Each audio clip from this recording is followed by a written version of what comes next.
only one story left in here to cover, and it's Incredibles 2 Babysitting Mode.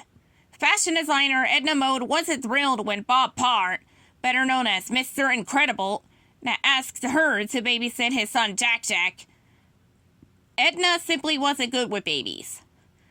But Jack Jack was no ordinary baby. As soon as his dad left, Jack Jack began to float. Edna was delighted, as she wondered what else he could do.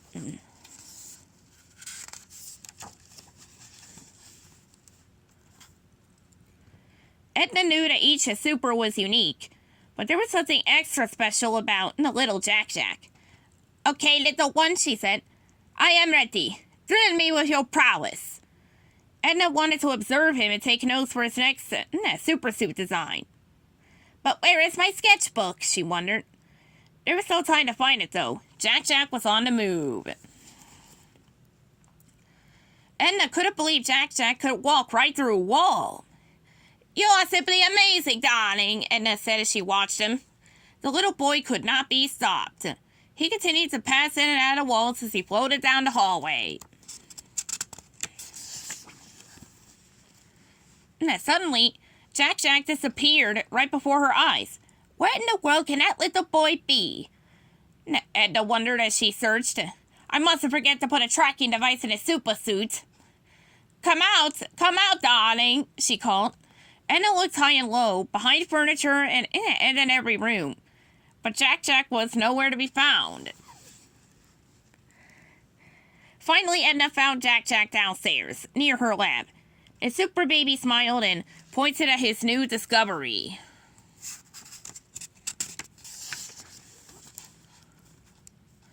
Now, flashing lights on a wall.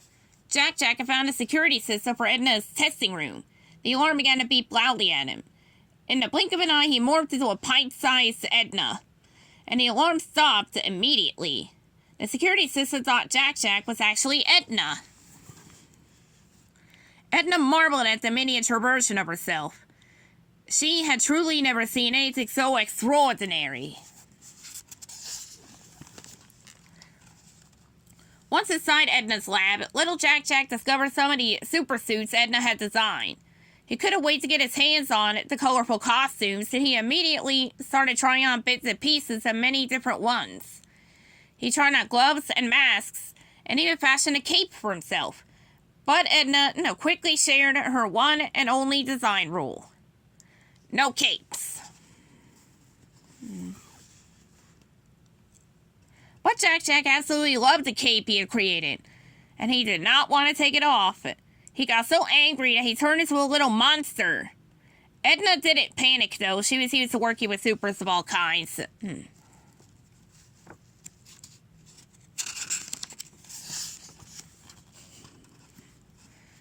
Edna knew that little monster Jack Jack meant it was time for his bottle. How could I calm him down long enough to feed him? She wondered. Then Edna had an idea.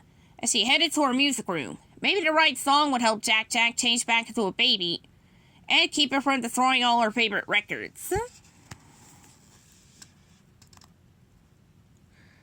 Edna played Beethoven for the little monster. It worked. He transformed back into an adorable baby. But suddenly, one Jack Jack multiplied into 2, 3, 4, 5 Jack Jacks.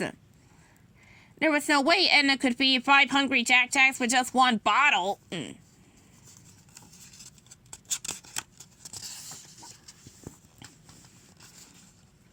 So Edna switched the music from Beethoven to Mozart. Success. All the Jack Jacks merged back into one baby. He began to giggle as he watched his bottle and seen the heat up on the stove, and then whoosh! Jack Jack bursts into flames. Still, Edna remained calm. She had seen it all.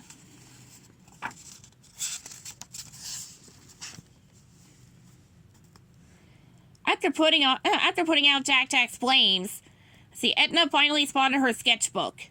But it was hard to design a super suit for Jack Jack when he kept destroying her pencils with his laser beam eyes. She tried to keep him busy with his bottle so she could return to sketching. Teleportation, telekinesis, laser vision, phase shifting. That is all I need to see. Edna said as she started to create his brand new super suits.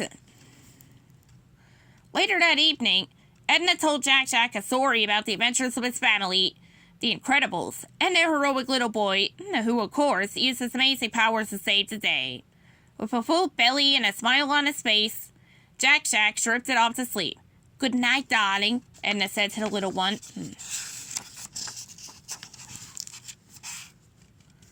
The next morning, Jack Jack saw Bob's arrival on the monitor. "Dada!" Jack Jack said, pointing to the screen. "Yes, Dada is here," Edna said. "No, is he walking Jack Jack to Bob's car? Let's go show him how fabulous you look." When they got there, Bob said to Edna, "Thanks again, Eve, for everything. How much do I owe you?" "No, pish posh, darling. Babysitting this one," said Edna. "I do for free." The end.